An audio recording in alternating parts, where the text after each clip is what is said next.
तो वहीं हरियाणा कांग्रेस के कार्यकारी अध्यक्ष सुरेश गुप्ता से हमारे संवाददाता स्पर्श शर्मा ने आम आदमी पार्टी के नेता राजेंद्र पाल गौतम के दिए गए विवादित बयान और तमाम मुद्दों को लेकर खास बातचीत की। आइए आपको दिखाते हैं।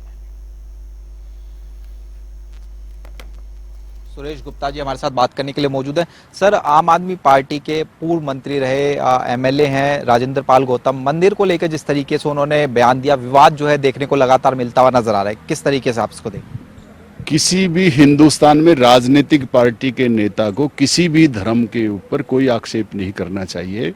हिंदू धर्म में जो आस्था है पूरे देश के लोगों की है और दूसरे धर्मों में भी पूरे हिंदुस्तान की आस्था है। कोई भी व्यक्ति ये नहीं चाहता कि हमारा भेदभाव हो। ये देश तो बड़ा आप ये देखिए कि जब देश की आज़ादी ली तो किस किस ने इसमें रोल नहीं किया?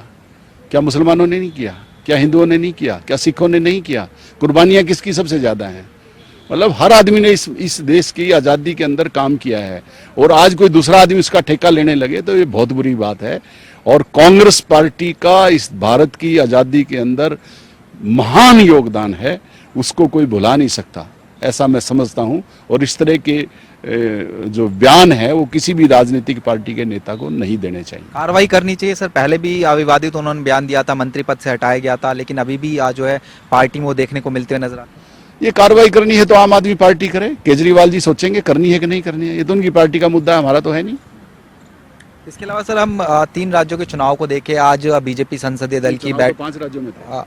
जीत जो है कहीं ना कहीं होती हुई नजर आई है भारतीय जनता पार्टी की। बीजेपी संसदीय दल की बैठक होती हुई नजर आई, प्रधानमंत्री का स्वागत वहां पर हुआ और उन्होंने कहा कि ये कार्यकर्ताओं की जीत कहीं ना कहीं देखने को मिलती हुई जो है नजर आ रही है। सीधे तौर पर मसले जो है जनता के बीच में वो लेके पहुंचते हुए नजर आए और लोकसभा चुनाव की तैयारी के लिहाज से भी उन्होंने जो है बातें वहां पर रखी। किस तरीके से?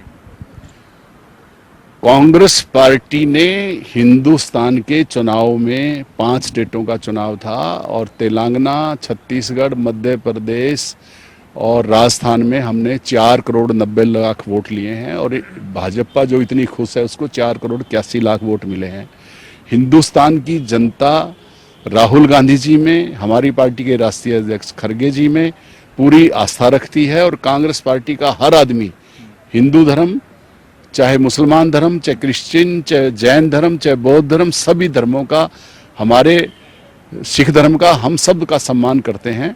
और जो बार बार किसी धर्म की बात करके भाजपा लांछन लगाती है, उनके नेताओं को एक आदत पड़ गई है कि नेहरू जी का और राहुल गांधी की बुराई करते हैं और उस ईर्ष्या से इनका भला नहीं होने वाला।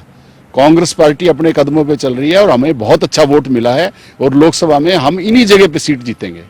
नतीजे जो है उस तरीके के देखने को मिलते हुए जो है नहीं नजर आए हैं। मंथन कहीं ना कहीं होना चाहिए और जो नतीजे आए हैं, मध्य प्रदेश की बात करें, छत्तीसगढ़ या फिर राजस्थान की बात करें, इनसे सीख कहीं ना कहीं अब जो है हरियाणा के लेवल पर भी जो है लेनी चाहिए। देखिए, मैं तो एक बात ये समझता हूँ, हरियाणा के लेवल पे हम बार बार एक बात कहते हैं कि हमारे सभी नेता, राष्ट्रीय लेवल के जो हमारे हाईकमान है, उनको प्रदेश के जो हमारे नेता हैं उनको इकट्ठे बिठाना चाहिए और सब इकट्ठे काम करेंगे। कोई भी एक नेता, एक जाति और एक आदमी का अहंकार चुनाव नहीं जिता सकता। ये मैं डंके की चोट पे कहता हूँ, पहले भी कह चुका हूँ। सबको साथ चलना पड़ेगा और भाजपा इन्हीं बातों का फायदा उठाती है और भाजपा हरियाणा में जाट और गैर जाट का मुद्दा करना चाहती है। तो इन सब बातों को हम भी समझते हैं और हरियाणा की जनता भी समझती है और हरियाणा की जनता कांग्रेस पार्टी के साथ है और कांग्रेस के नेता रणदीप सुरजेवाला जी, कुमारी शैलजा जी, किरण चौधरी जी, चाहे हुड्डा जी हो, सबके साथ है, राहुल गांधी जी के साथ है, खड़गे जी के साथ है। कार्यक्रम तो लेकिन तमाम नेताओं के अलग अलग देखने को मिलते हुए नजर आते हैं। हरियाणा के लिहाज से बात की जाए, हुड्डा साहब के अलग कार्यक्रम होते हैं, कुमारी शैलजा जी अब अलग कार्यक्रम करने वाली आने वाले दिनों में। कार्यक्रम तो इसलिए अलग अलग करने हैं कि हमारे पास नेता बहुत हैं। हम अपने साथियों के लिए, अपने कार्यकर्ताओं के लिए, देश की, हरियाणा की जनता के लिए एक एक घर में जाना चाहते हैं।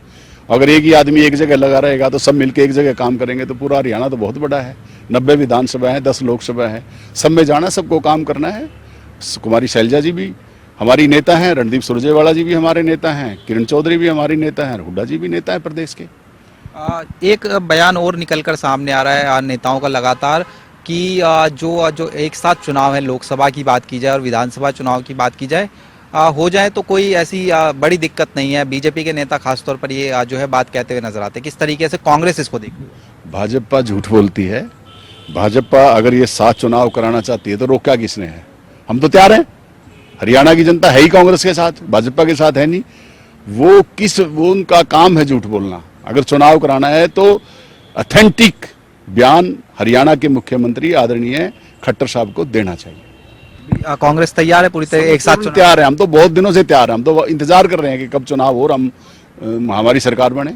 और अब इंडिया गठबंधन की स्थिति को किस तरीके से देख रहे हैं? क्योंकि लोकसभा चुनाव भी आएंगे, पिछले विधानसभा चुनाव ये जो गए हैं 5 राज्यों के, उसमें हमने देखा ही किस तरीके से जो है अलग अलग जो है चुनाव लड़ते हुए नजर आए। देखिए, इंडिया गठबंधन की जो बात है वो बड़े नेताओं का काम है। उसका जवाब आप कांग्रेस हाईकमान के बड़े नेताओं से पूछिए। लेकिन हम चाहते हैं अगर इंडिया गठबंधन मिलकर लड़ेगा तो देश को फायदा होगा, देश में लोकतंत्र बचेगा। चलिए सर, बहुत बहुत शुक्रिया। तो ये हरियाणा कांग्रेस के कार्यकारी अध्यक्ष सुरेश गुप्ता जी थे, जनता टीवी से तमाम मसलों को लेकर खास बातचीत कर रहे थे। कैमरामैन संजय के साथ स्पर्श शर्मा, जनता टीवी, दिल्ली।